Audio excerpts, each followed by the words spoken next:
We have seen in the last 70 years the enormous influence of the media in its broadest possible panoply.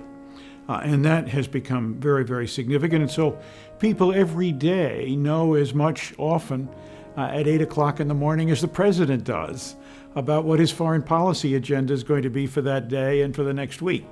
And that's very significant because in democracies, knowledge is power. And power from the people plays an enormous role in how decisions are made.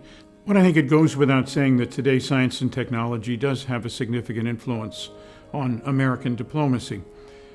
We have to have people who can think creatively, not just on the basis of traditional state interests, but how and in what way the dictates of physics, the laws of chemistry play a role in what you can possibly do to deal with those issues. And so some examples are things like climate change and the environment and energy policy.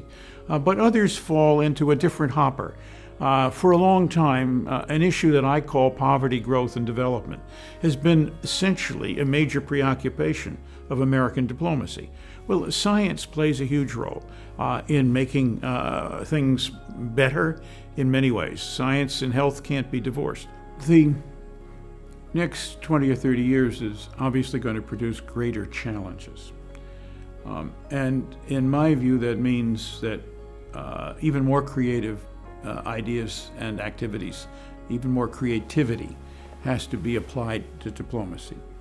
And in many ways, I think one of the most rewarding aspects of diplomacy is to come up with your colleagues often with those creative ideas that can work to solve very difficult problems, often things not thought about when the problem was first analyzed, but nevertheless out there. And so there will be, in that regard, maybe interestingly enough, a place in the scheme of diplomacy for smart machines, for smart thinkers.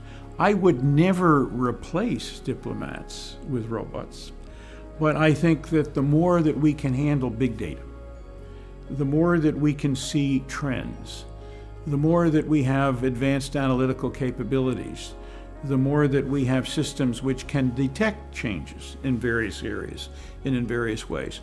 That too might add in a significant way. If we can do it for war, we ought to be able to do it twice as well for peace.